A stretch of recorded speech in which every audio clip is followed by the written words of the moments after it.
Well, hey there, my name's Luke, and you're listening to the Good Folks Doing Good Work podcast, a podcast where I interview folks all throughout the coffee supply circle about the good they're trying to bring into the world and hopefully remind you to keep bringing good things into this world in your context. Let's get into this week's podcast. Well, today I have the privilege of chatting with Bavo Vandenbroecke, who oversees sales for Sucafina, functioning as the sales manager over Europe, the Middle East, and the African region. He's focused on and invests in purposeful career development of his team and seeks to create effective team structures and impact-driven strategies in his work. Fundamentally, his desire is to support those looking for purpose and focus in their career and the drivers that matter. Before beginning his professional journey, he spent 3 years traveling in pursuit of understanding the coffee supply chain. He worked alongside producers and exporters in Central and South America, as well as Rwanda. These firsthand, ground-level experiences gave him a strong understanding of processing, trade, and cultivation, allowing him to connect his background in sociology to what he was learning at Origin. Many years and many travels later, he found purpose in supporting actors in the value chain, defining their role and proposition as a business, and how this influences daily operations. His work is guided by two questions. How do we improve stakeholder businesses for the benefit of the coffee industry? And how do we make coffee trade work for the individuals involved long term? Taking on these questions has allowed him to coach sales teams and work with many actors in this fascinating world of coffee people. All the way from Italy. Bavo, welcome to the Good Folks podcast. So the first time we met virtually, we just connected on what it meant to lead people well, and also the fact that there's quite a few really amazing people that have left coffee as a result of poor leadership. And so I'm curious, how do you look at leading a team of salespeople? I mean, first of all, I think it's important to stress that I don't have much previous experience when it comes to managing. So I've been doing this for now 2.5 years within the same company, within the same team. So I think that's important to stress. But what I've learned along the way is when you get that job, when you are in a position of leadership, that you are very clear from the start with whoever is in your team, right? And that is not only regarding the role, but also about the relationship that you're going to have with that person, right? So it's about making sure that that person understands the job description, that you understand that job description, that you understand the role within the bigger network of the team of that individual, how that individual is supposed to add value to the company, that you're on the same page of that, and then how you're going to work together in order to achieve the goals that you're agreeing on, right? And that is something that I feel is very important that that individual is a part of. To give you an example, in the beginning of the year, we set out the goals for that individual in that current role, the KPIs of that year. And those KPIs are not top bottom. Those KPIs generally start with me coming with what I call a proposal. Like, look, this is what I propose we do. And this is tied into what I think your potential is. And eventually what we expect as well of your career development as a company and your contribution to the bottom line. Do you agree with that, right? And really, really make sure that you're clear that this is a conversation to have. Like, that person needs to be happy with what we're trying to achieve, and always reach back to those KPIs so in the year as well, because as I always say, they're not set in stones. These things, they change. Our environment changes in which we trade. The environment changes around us. We don't have control over that. So those KPIs are up for discussion. However, they're not super fluid either. You need to really have some things you agree on that you're working towards. Some of those KPIs are quantitative, and I think those are the easiest to change, and some of them are qualitative. Think about skills and learning, travel, opportunities. Those are more difficult to change. Those are things that you really want to achieve, right? Regardless of what's happening around us. So I think that's Very, very important. That's something that I've learned doing this for a while now. And communication is a big part of that. So, as a manager, I try to manage a team and the team's performance, but I try to coach the individuals that are in that team. And I think there is a slight distinguishment there. I don't manage a person's actions. I try to give directions in order to reach certain goals, but I don't look over the shoulder of a certain person and say, this is how you do it. This is not how you do it. There is a sense of responsibility there that needs to be created that I try to offer. Like, that is your job. That's not my job. My job here is to guide you, to coach you. You can ask me any question whenever you want in order to achieve that goal that you want to achieve. But the how in the detail is up to you because you are the market expert. You know your clients better than I do. So I trust that individual to take that on. So that's kind of why I prefer talking about coaching instead of managing. However, when it comes to a team, there are certain procedures, operations, rules that need to be in place in order for that team to function well and smoothly. So I think there managing a team has a different connotation. It's a bit more strict, if you will. Hey, really quickly, I have 3 things I want to share with you. Number one, I run a consulting firm called Pomelo Coffee Consulting, and I only work with coffee roasters, and I help them with 3 things: their people, their processes, and their profit. Now, within Pomelo, I also run a cohort for owners, and then there's a separate one for leaders that work for coffee roasters. Now, they're structured similarly. There's some learning opportunities, there's some reading opportunities, there's some hot seat sections, and I got to tell you, it's been pretty amazing to see what's possible when a group of owners and leaders are sharing the things that they're facing, both the good things and the bad things, and providing some camaraderie and also a mirror to see that I'm not alone in this world, in this business, and there's people who are doing similar things, maybe have already done the things that I'm doing and that I'm facing. So if that sounds interesting to you and you want to find some other roasters and have some camaraderie with them, you can go to my website, pomelocoffeeconsulting.com, go to the Junto tab. There's a tab at the top of my website, and you can learn more and see if you're a good fit for that. Lastly, I wrote a book. It's called The Owner's Manual, A Guide to Sustaining a Coffee Roaster, and really it fleshes out the framework that I use when I work with clients, the core 7 that is. And if that's something that sounds interesting to you, you can go to my website. There's a tab at the top that says book, and you can snag yourself a copy. All right, back to the show. I love how you broke that down, how it's you manage the team and you coach the individuals. And within that, the business goals and plans are stated. This role is to support in those, and then how you achieve those goals as an individual, that's a conversation. Really, really interesting. Did you make up that framework, or where did you hear about that? Pretty much, yeah. It's just something that I realized not too long, really. I think the team's goals is much more of a top-down topic where things are being decided like, look, this is what we wanna achieve this year. But the top is not gonna, or if you're working in a bigger company where there is that leveling between different management layers, they don't go into the nitty-gritty of how we're actually gonna achieve that, right? My current role is very much like that, where I'm reporting to my superior and I have my team, right? So I am vocalizing what's happening with my team and giving a sense to upper management on what is possible and what I believe that we can do and how we can do it. But then there is, of course, the boss of my boss and the boss of my boss. And on top of that, that have certain expectations and that they want to see, our organization move in a certain direction.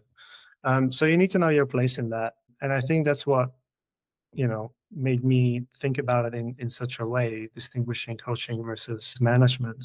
If you're working in an organization that's a bit larger, everybody has a boss, right? So you're always, it doesn't really matter where you are in the organization, you're always going to have to report to someone. And you always kind of have a little bit that top down influence.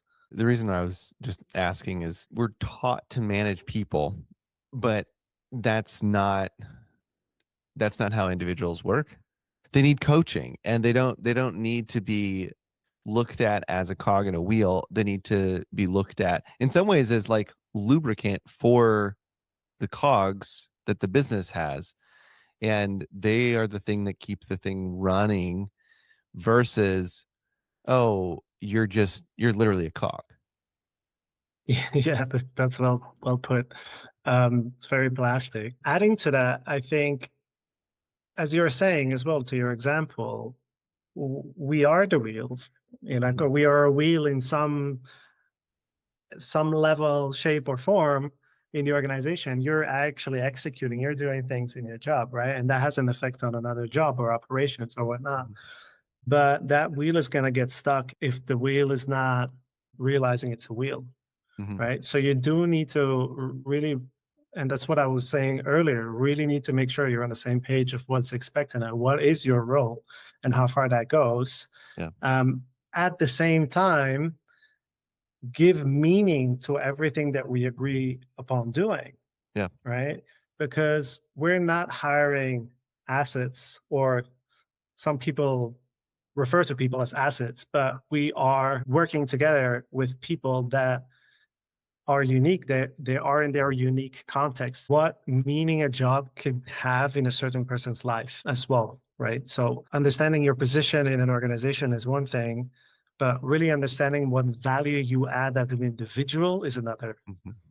Mm-hmm. And with that, basically, I'm saying that you are trying to make that team member irreplaceable, in the sense that you are designing the work in such a way that that individual is the most content with their work, and as such, hopefully the most productive as well, and is able to grow and learn faster than in another situation. You're articulating both the contribution and the value that the individual creates in their role. Exactly. And they need to be aware of that. Yeah. I think in a lot of organizations, you see the figures, you see the P&L, but it's hard to really grasp the individual's contribution Mm-hmm. to that. Mm-hmm. And in my team, I really try to incorporate them in the data that there is. And I try to do that as much as with sharing actual data that they can play around with and see, like, okay, that's what I did, that's great. But also on the quantitative side, and follow up on, they went to an event and they talked to a lot of new roasters we could potentially work with. It would be foolish for me to expect that attending an event would bring in 5 new clients straight away, right? Mm-hmm. That's not how sales work. That's not how people work. Mm-hmm. There needs to be the right time and opportunity to actually do business together. And Mm-hmm. that can take, in my own personal experience, that could take 1, 2, sometimes even 3 years Years. Yeah. Yeah. for eventually to have that attendance to that event have returned, right? Mm-hmm. So you need to take that qualitative aspect also and say, like, hey, you did a panel discussion on that event, and you talked about some really interesting stuff. That was really, really cool, and I really think you brought a very clear message to roasters that they can use, right? There is no direct return on the P&L, but hopefully eventually. But there are other things that are important there. You're making me think. I was in a conversation with an owner this was probably 2 months ago. And I was asking him, I said, so what sort of KPIs does your team report to you on?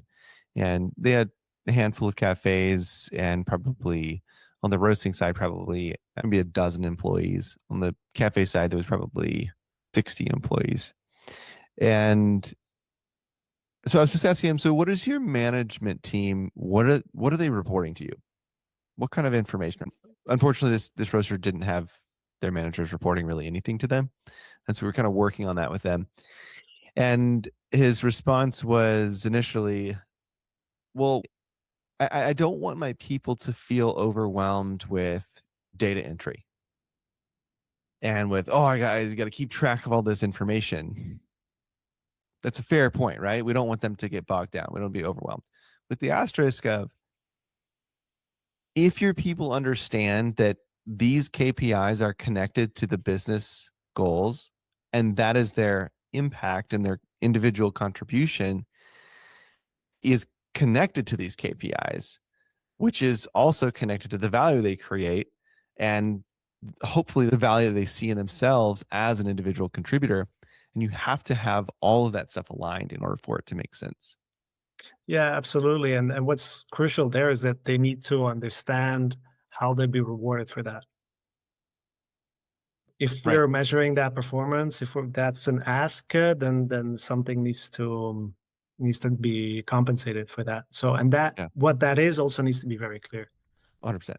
And that's something that I think many younger companies are struggling with, including ourselves to a certain degree. I mean, like when I started the company 8 years ago, it was very much in the startup phase. And there was very few people doing everything. I saw that trajectory when it comes to the culture of leadership and how that affects people's roles. And HR related items are often, put aside, and it's focused on the day to day and the grind and Totally. make sure we have good numbers and so on and so forth. So um, having a structure in place where people know what they can expect in terms of compensations versus their efforts is really, really important. I mean, Yeah. we're all working for to have an income, right, and be where we want to be on the financial front. So I think that's very important. You mentioned something interesting earlier about how when you are working through some of these sort of goals with your direct reports, one of the things you say is it's your job to figure out how you're going to execute this. I'm not here to look over your shoulder. And what I hear in that is that your salespeople, the people that you're managing, are essentially consultants for the buyers they're selling to. They're advocating and understanding what are the needs of the buyers and how do I serve them in a way that makes sense for their needs. So, have you seen this approach to supporting your clients in more than just selling them coffee, but being an advocate and being a sort of coach to their buyers? Have you seen that make a larger impact than just moving coffee? Yeah, 100%. And this is something that I tell my team as well is you want to get to that position where you're acting as the green coffee buyer of your clients, right? You want to get to Right. that position of trust, I mean. And that is a large part of what we do is to build trust. That's also the case with our suppliers, obviously. A large part of the risk that we take with selling coffee to roasting clients is based on trust, is based on those conversations, is based on the conversations of understanding their businesses, understanding their needs. And that trust is built by individuals. And that again comes to my point where you're hiring someone in your team, and that individual is that unique individual that is going to build relationships with our client base. And that's not something that you can interchange that quickly. People really hold on to that because roasters, they put a lot of money down for green coffee, right? We especially deal with a lot of small business, selling bags, pallets. A couple of K is a lot of money for a small business, so cash flow is definitely always an issue. So Right. you want to make sure that you want to put that money with the right business, but with the right person, right? That's how it feels like, right? Totally. The execution might be different, but it feels like you are buying that coffee from the sales trader, right? And you 100%. trust that you're going to get what you're ordering, and you trust that that coffee is going to be Yeah. delivered in time and so on. We all know that there are many more variables at play that might influence that execution, but it's a two-way street. The sales trader builds trust with that client in order for us to be happy doing that business and take risk, Hmm. but the other way around as well, of course. Did you come into the role that you're in now with 6 direct reports, or did you grow it to that number? It was the other way around, actually. I used to have way more reports, which I Oh, think is again, it's a legacy of that startup, development, where suddenly an organization realizes like, oh my God, we need some leadership here. Like we have a lot of people that we hired because that was strategically a good thing to do. We're growing, we need to service more right. clients and so on. but there is a lack of like redlining in what we're trying to achieve and everybody aboard and try to understand what we're actually trying to do with all Mhm. of those sales or in the growth in itself, and also have people responsible for the improvement of our service and really Mhm. lead those things. So suddenly you have a team, you have people that you've hired, and then it's like, okay, we'll need somebody to lead that. So at Right. some point I had 12 direct reports, and now I'm at Oh, wow. half. So Okay. that's absolutely not ideal. 12 is too many. Yeah. I think like the golden or the maximum, let's say at least in our company, is eight. That's kind of the Mhm. indication in order to be there for everybody and be hands-on. Yeah. Yeah. Otherwise, it's really hard to really coach every individual in the best way. So you've referenced a few times that when you came into the company, it felt like a startup, but Sukafina is a relatively mature company. Are you referencing the specialty wing as being sort of the startup mentality, or was a new CEO or something that took over that reinvigorated the sort of ethos of the company to be a startup mentality? Yeah, as you say, it might be considered an old company already, but its growth has been quite significant over the last 10 years. So there's been quite some acquisition along the way.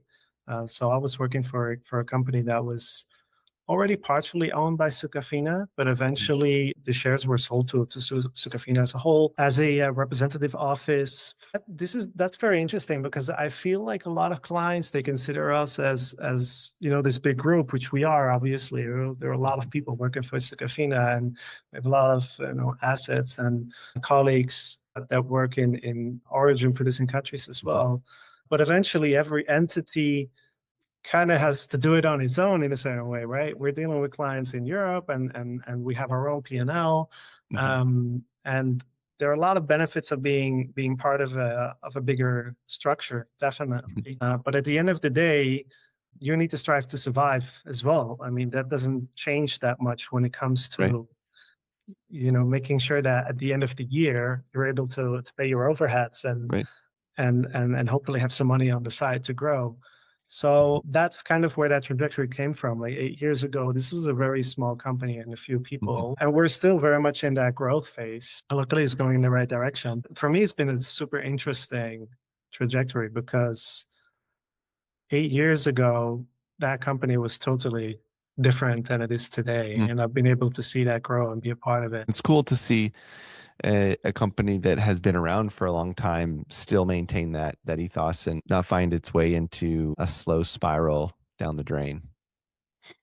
Yeah, I think that's the challenge. I mean, you need to stay relevant like any Mhm. company in any industry. Really, you need to keep reinventing yourself. The space of what we do when it comes to destination, and I'm referring to importers, is quite dense here in Europe. The competitive landscape is pretty active. There are a lot of companies that come and go. There are a lot of established companies, and um, yes, Europe is a huge market when it comes to consumption, but it pushes us to really always think on how can we service our clients better. Like, Mhm. what are they dealing with? What are their challenges? And this is maybe sometimes it feels like being part of a group kind of holds you back a little bit because Sure. obviously I can imagine comparing that with a single owned company that there's more flexibility when it comes to procedures, when it comes to reporting,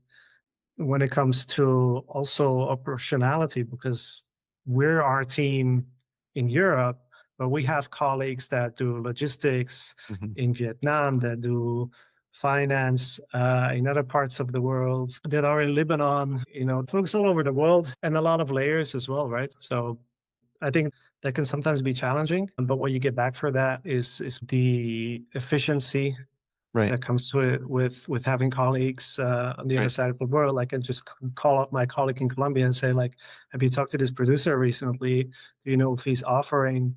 What are cherry prices doing? I just can call up that one person and have all Mhm. that information. And I think that's an important value add to our clients as well, is to have that Mhm. information right from the source. You mentioned a couple of times that there's value in working with a larger company, and I think we can in specialty coffee, we can kind of look down our nose at companies that are larger and that have been around for a long time, maybe even multinational. But from your perspective, what are some of the benefits of working with a larger company like Sukafina? Yeah, I mean, I think the obvious is leveraging the network that we have. So as I mentioned, you can call up a colleague in Colombia and ask them, what cherry prices are, if a certain producer is offering certain coffees, what are logistical constraints up country, and so on. So there is the efficiency of information flow. I think that's one thing. There is the efficiency of operations as well. We have operations as in infrastructure in many coffee producing countries, which eventually has their effect on the price as well. So I think that's definitely something that flows out of that. And then one of the things that I really like and see working for a larger corporation like this, like Sukafina, is that you have that scalability effect as well when it comes to sustainability, when it comes to being there in the market as a buyer. So if we decide to invest into a certain project or to initiate a certain project in origin, the effects are pretty vast. Like Right. it's straight away quite a big impact, which comes with a lot of responsibility, and that's a Mm. responsibility that's very outspoken in the company. So leadership again there is extremely important. But as we like to say in the company, we're here to move the needle, and that's definitely one of the advantages of a bigger company. You said we're here to move the needle. Is that an articulated goal? No, I think that's a bit too vague to be a Okay. goal. But I think, that phrase helps people to understand what we're trying to achieve, that Yeah. we are using that scale to the benefit of our stakeholders as well. Like we're here to make a change. Yeah. The, um, the purpose of the company is to create opportunities to improve lives. Mm. So that's not a small feat, right? So that requires scalability.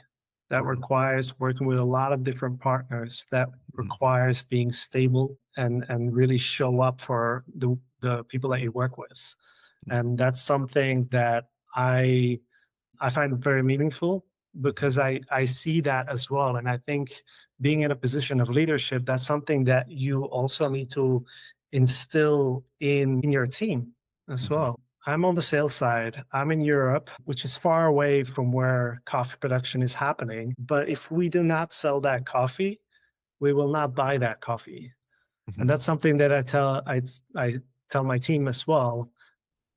When you are able to sell that coffee, we can buy that coffee and be there as a buyer, as a reliant buyer Mhm. for the client. And that trickles down to conversations that we have with roasters as well. And we reach out to roasters and say, last year you bought this coffee, this and this is happening Mm. right now Wow. in that area in origin. Are you interested to buy that again? Our relationships are being forged then directly as well with the Mhm. producer, and that's something that I think is extremely, extremely valuable. There you can see the change of buying coffee immediately. This kind of pushes us in the direction of how does Sukafina align vision, execution, and strategy? I think something that you're touching upon now, though, is something that I found very interesting because I'm so close to the execution. Because Sucafina is only involved in green coffee or in coffee, right? We can buy cherry and parchment as well. That's definitely the big part of what we do, and we serve as exporters. But I'm a destination here, working directly with roasters that will then sell it as a consumed good, right? So I'm pretty much at the end of that chain, and so we have that bigger vision of a company of Sucafina involved in production, involved in moving coffees and logistics, involved in financing, and then eventually that coffee comes here and we can see it being roasted. So we have that big vision of Sucafina as a group. How is that communicated to our actual clients, Yeah. right? Yeah. And how does that influence the strategy of my team here at Destination? Mhm. Right. So it's very much a trickling down effect, obviously. And there I've read this book of Frank, I think it's Frank Cespedes, and it's called Aligning Strategy with Sales. And basically what he's saying is like your strategy, yes, it's top down and you're setting some goals and you want to execute on those goals, but it's also very much influenced on the day to day, on the Mhm. reality that you operate in. right? So those things need to be connected. I think that's that's where you need to try to make sense of that vision Hmm. to your clients, to your team, and then to your Hmm. clients. That's Yeah. that moment where you can do that. And saying like every bag that we sell, we can buy is very much part of that, right? The Is in that alignment. Yeah. communication of the vision. Like we Hmm. actually there's a lot of value in us trading that coffee so we Hmm. can buy more coffee. We want to be closer to that producer and be Hmm. there as a steady market for that producer. And that forges a relationship where we can then work more closely together and be, set up sustainability projects with that producer or Yeah. do research with that producer or you know have them onboarded on a certification program and Hmm. support them in getting microcredit and so on. The way that you're framing that for buyers is so helpful because so when I just to put it into a roasting perspective, when I was selling roasted coffee to cafes, that's what I would do is I would try to articulate to the buyers, yes, this coffee may be more expensive than another roaster. Here's what it means. This is what we paid for it. We bought this coffee for the last 7 seasons, and this is why we buy in this way. And these are the sort of outcomes at the farm level by purchasing this coffee. And I think that for when you're selling green to a roaster, helping them understand this isn't like a grocery store. Like Mhm. there's real impact when you purchase this coffee. This allows us to buy more coffee like this, and whatever that means for you and your company. And do you want to be involved in that? And that's a different conversation than, hey, I have some coffee to sell you. Yeah, I'm curious to know in your experience in the US, do you find many roasters are struggling to sell coffee in this way, like with in terms of their value proposition to their clients? So if we go back, this is my 10th year in coffee, and so I wasn't selling coffee during this period, but if we go back like 15 years ago, the value prop was we scour the earth to find the best coffees, and we source them and roast them and sell them to you. And that was the value prop. And then kind of when I came into coffee, everyone was saying that. And so then it homogenized that story. And if everyone's saying that, what is the differentiating factor then? Price. Because everyone also was buying coffee from the same importers. And so it's all the same quality from a qualitative standpoint, and roughly the same quality from a roast standpoint. So the differentiating factor is price. If the differentiating factor is price, then the cheapest coffee wins. And so from my perspective, what that was why I took that approach was one, because our coffee was significantly more expensive than our counterparts.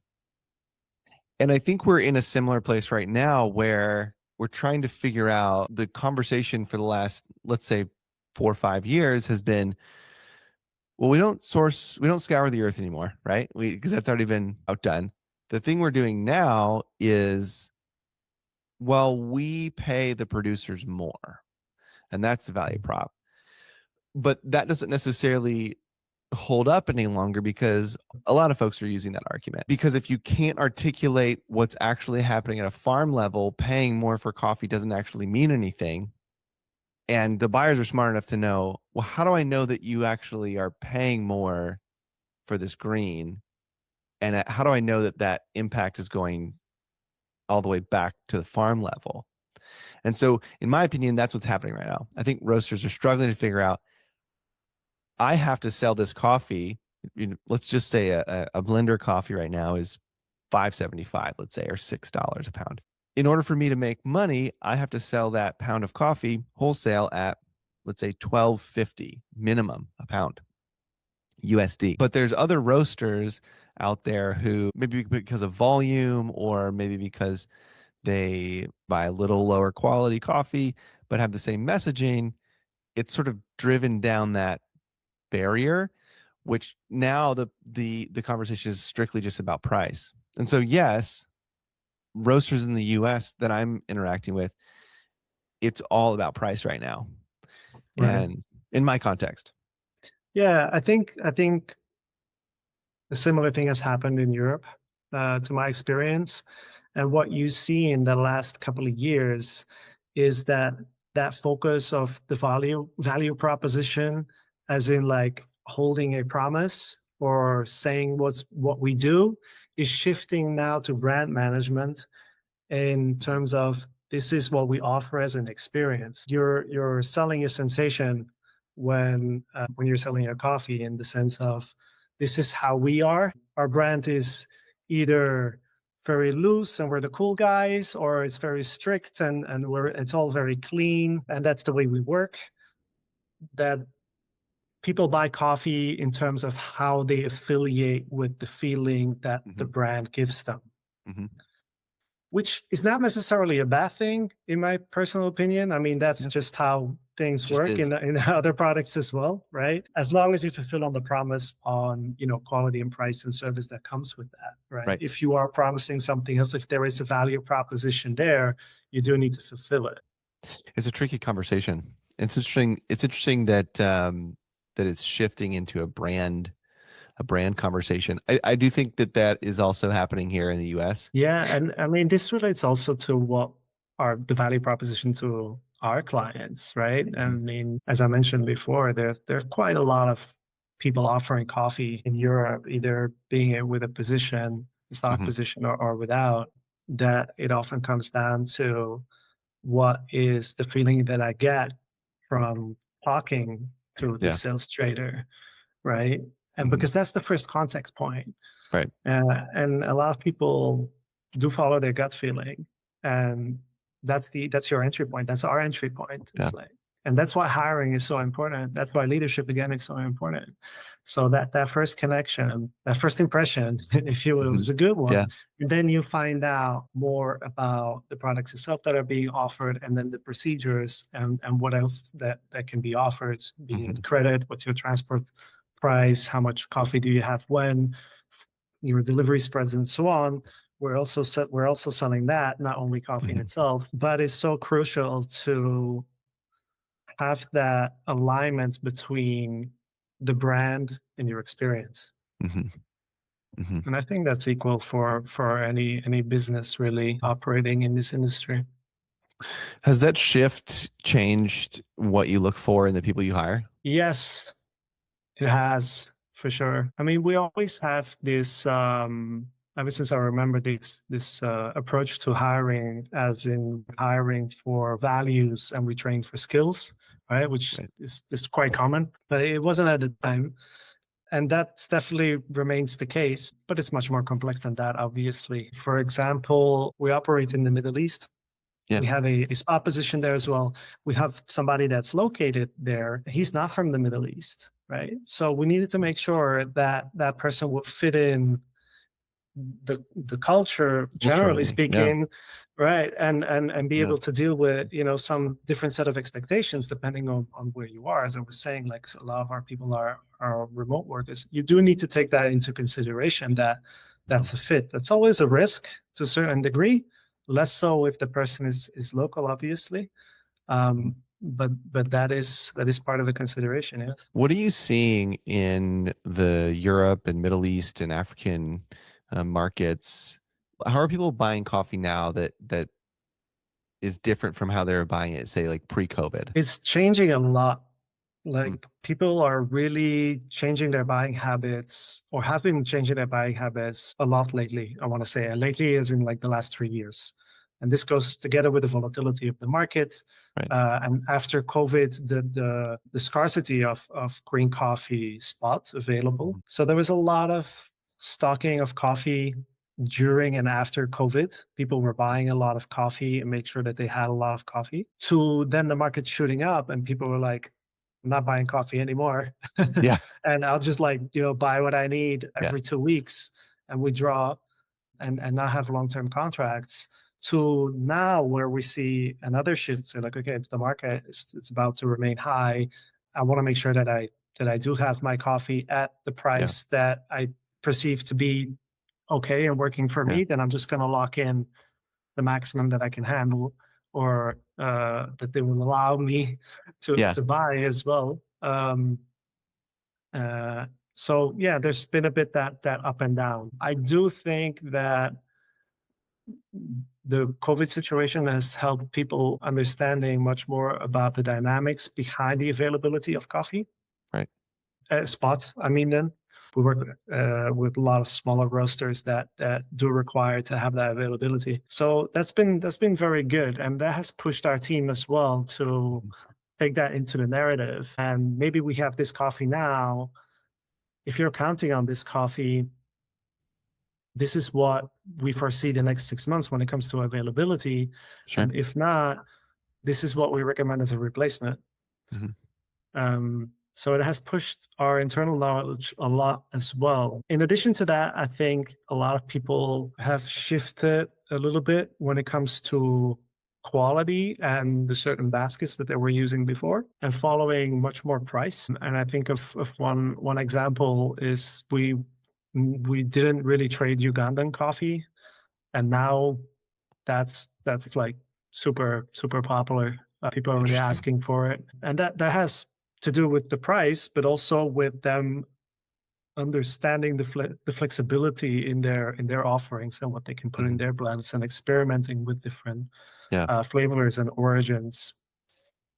It shook up the market where folks were, trying different coffees. And ordinarily, if they had just had Brazil in their blenders, at least for the US, because of tariffs, Brazil was a big conversation because folks were like, what am I going to do for my blender? And so they had to try some other things. And I think they realized that maybe we were a bit too narrow on what we thought was a blender level coffee. And maybe we should open our eyes up to some other options. Yeah, absolutely. No, and also recently, obviously, with what's happening in the Middle East right now, people are Yeah. really thinking about this and they're booking ahead. It's like, okay, I need to grab what I can and follow the situation as well. Follow Hmm. what influence that has on market levels. Follow, how what influence that has Hmm. on freight rates and freight times, transport times. So people are much more informed. So overall, it's been a good thing. It's been extremely challenging for everybody involved. But when it comes to, let's say, the coffee knowledge and how mature people are buying green coffee, it's been definitely Hmm. a big improvement. Yeah. You said that folks are starting to purchase a little further out now. What would you say is average roaster, medium size? How far out are they buying now? I mean, we're operating in the specialty segment still. So what that means when I say specialty, I mean smaller volumes generally, right? So obviously your high-end micro lot of that specific producer, but also your generic Santos fine cup that Mhm. you can buy back, right? So the broader definition of specialty, if you will. I want to say historically it's been very short, so it's been really Yeah. hand to mouth, and now it's likely 6 months, four, five, Okay. 6 months. Yeah, Okay. Okay. That's progress. That's progress. yeah, and that's in volume. That's not in the amount Sure. of clients. Europe is a place where it's very fragmented. We have a lot of small roasters that don't tend to do that. So it depends. Yeah. Makes sense. What led you to travel specifically to coffee growing regions? Was it that you wanted to learn about coffee? No, I wanted to travel. That's it. Okay. Yeah. I was fed up of staying in Belgium. I'm Belgian originally, so Yeah. and that's why I studied. And I had a great time, obviously, but I really had the feeling I wanted to break out and discover the world, and that's what I did. The coffee element came later, and I found myself in Southeast Asia, and I was like, "Oh, there's coffee here. Cool. Let's go and have a look." Just driving around Yeah. and see some coffee plantations. I was like, "Oh, this is a beautiful plant." That's Yeah. that's how it started. Like Yeah. very simple. But then I started to talk to people, and it just triggered me. I don't know exactly what it was. It was my previous experience working at the bar, micro roastery. And I was needing a passion as well. I was traveling for quite a bit. And after a while, you start to lose a little bit of direction. And I'm somebody that needs that. And I was like, I can combine the two. Like I can Yeah. learn about coffee and Yeah. travel. Why not? Let's do that. And that's what I did for 3 years straight, basically. Yeah. And the way to sustain myself was to knock on doors and ask for volunteering opportunities. Met some amazing people that took a stranger in their home for even months. I stayed at places for months. Um, I don't know what led those people to do that because there was no promise of anything there apart from me doing what I could do to help Hmm. and a better food in return. So I'm forever grateful for those people, and I'm still in contact with a lot of those Hmm. people. And I think that's probably the reason why I'm in coffee Mm. eventually. So travel, then the coffee in itself, but eventually, the kindness of people and what Wow. people are trying to do to make a livelihood. That's beautiful. No, it sounds romantic, right? But at the end of Yeah. the day, those people they do need to sell their coffee. Those people Yeah. they're dealing with, increased prices of fertilizers. Those Hmm. people are dealing with changes in regulations that they don't understand or cannot cope with. And that's why what I do now is eventually Hmm. to be there as a support in order to be there as a partner in business Yeah. in order uh, to help make their business profitable. Hmm. That's Yeah. that's the end goal, and that comes back to creating opportunities to improve lives. And that's the same as the destination on Yeah. side, Yeah. right? I mean, a lot of people start their business with a sense of passion. It's like they've discovered coffee is amazing. I want to dedicate my life or my business to it, my time to it. But at the end of the day, if you decide to make a living of it, it needs to work, right? Yeah. It needs to bring food to the table. And I think that's what a lot of people are struggling with. It's not that easy. And I think that's also why we connected. I reached out, Right. I saw what you're doing, and I think that's extremely helpful because people tend to look at the supply side as like, okay, there's a lot of challenges there and a Yeah. lot of unfairness, which is true. But on the destination side, It's not all perfect. it's not perfect either. So and I get a lot of motivation and meaning out of that, where Hmm. when a person says like, that advice that you gave me like 6 months Yeah. ago, I really took that into consideration. And, we decided to wait with scaling up and wait to invest in that bigger Yeah. roaster and focus on, buying the coffees that we want to buy, which, Yeah. require a bit more cash flow. And we got this amazing couple of clients. And now I'm able to invest in the Hmm. expansion of the roastery. And that just makes my day. 100%. That's the difference between selling coffee and being an advisor who happens to sell coffee, and that's why I really respected and respect your approach both to leading your team, but then also to how you're coaching them in to sell coffee, because that's what people need. We don't need someone to tell us what to do. We need folks to coach us and help us understand what's happening what is the bigger picture here. And I think that you have found through your experiences of seeing what's going on at the farm level, understanding the impact of working with a large company, and then also understanding the needs of your buyers and integrating all of that and using your sociology background to see like what is happening here.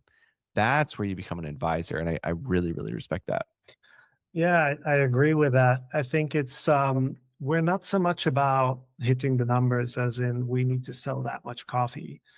Selling coffee is really it's kind of a byproduct of if you will of what Right. we're trying to do as servicing our Right. clients is supporting their business and try to achieve their goals. Yeah. And our role is to understand their goals and how green coffee can play a role Yeah. in that, right? To understand exactly what they need, when they need it, what they're Mhm. going through as a business, what they're planning to do in the next 6 months. A lot of things that you do as well, I imagine. And then that we apply that with providing green coffee, but that's really a Mhm. byproduct of the conversations that we have. Right. Right. Because you need to make sure that those businesses are sustainable so that they continue buying coffee. And that's been my thesis from the beginning is if I can make coffee roasters more sustainable businesses, they're going to buy the same green coffee every year, hopefully. And maybe they even buy more green coffee. And they're not saying, I need it for 50 cents cheaper, whatever that is. That's my thesis, because we got to get ourselves sorted out so that we can buy more and better coffee. 100%. And that's what we try to do at both ends, as well as you're saying at destination, but in origin as well. It's like, okay, we come here in the market as a coffee buyer, but we want to do more of that. We really want to understand what the dynamics and challenges are in coffee producing communities. And that's not necessarily helping them plant more coffee trees. That Yeah. could be anything. It could be having contracts in place so they can get finance from their local banks, right? Mhm. Or it could actually be pre-financing their operations before the harvest, and many other things. We do a lot of things when it comes to sustainability projects as well. We have our own certification program also, which I don't think I should go into now, but it's really focused on making those businesses do well and kind of stop thinking about a coffee producer as an isolated family Yeah. that is struggling, right? They're in a network, they're in a community, they're in a certain context that we can step in and see what we can do in order Yeah. to change thing at scale, really. Mhm. Yeah. Yeah. I really like that perspective. You've talked so much about coaching individuals on your team. Let's say Bavo got hired and was on your team today. Where would you start with coaching him as a brand new salesperson?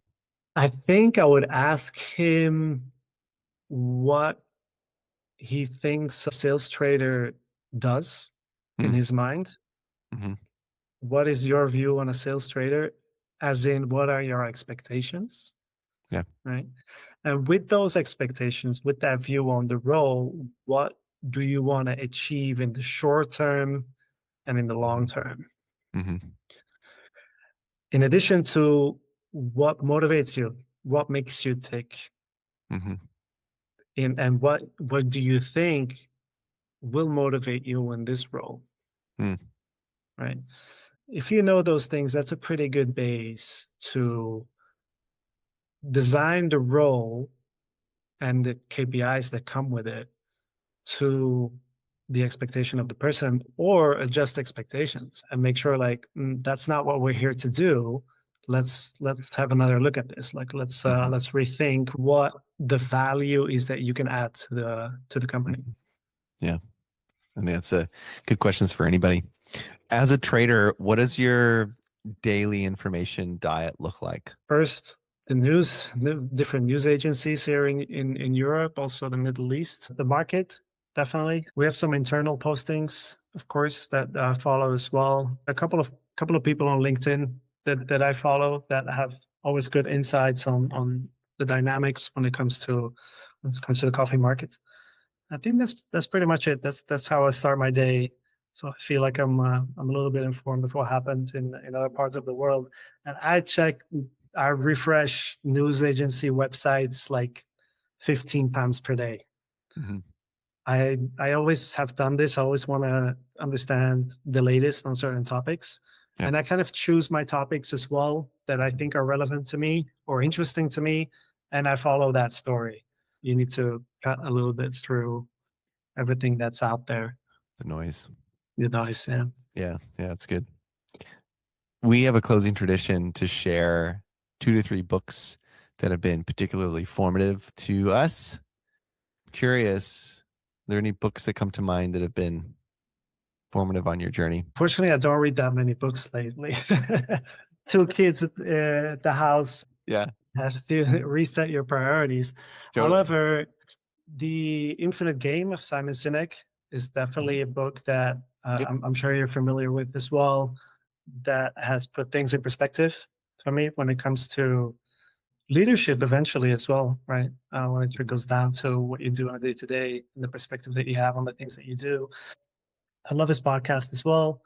And then a book that I actually haven't finished reading yet, but it's already showing itself to be very impactful is Moral Ambition Oh, yes. from Rutger Bergman, I believe. Mhm. He's a Dutch historian. He's been doing some really exciting things when it comes to to the movement that he's created called the School of Moral Ambition. So anybody that is kind of at the crossroads, or not sure what is giving meaning in their life, or what decisions they should make, or feel uncomfortable where they are at the moment, have a read. I'm not saying there's any solutions in there. Probably on the contrary, it could confuse you even more, but eventually it should leave you very inspired into what we are capable of doing with the time that we have. Yeah. Yeah. It's beautiful. How do people get in touch if they want to buy coffee? Directly to me, I think I could leave my number and email address, maybe. Otherwise, LinkedIn. I'm not really on the socials so much myself. Otherwise, just look for Sugafina, leave a message on Instagram, I think is the best way. We have a team that's ready to help. If we cannot help, I'm sure we know people that we can refer to that could, help with what you need, anything related to green coffee, or just give a shout out if you want to just talk about whatever we just talked about today. So always just open door policy. Yeah, that's how we met. Just we Yeah, both just started chatting on LinkedIn. That's great. Well, exactly. Bavo, thank you so much for sharing your perspective on leadership, sharing your perspective on leading teams specifically, and how people are to be coached and teams are to be managed. I think that's a big takeaway for me from our conversation. Thank you for sharing the insights you're seeing in your context and how they fit into the broader market. Thanks for being here. Absolutely, 100%. Thanks, Luke. As always, be well. It's Luke again. I'm back one last time with two questions. Number one, did you learn anything from that conversation? Number two, did you make a new connection, or perhaps there's a new question as a result of that conversation? If either of those two things are true, I'd love to hear about it.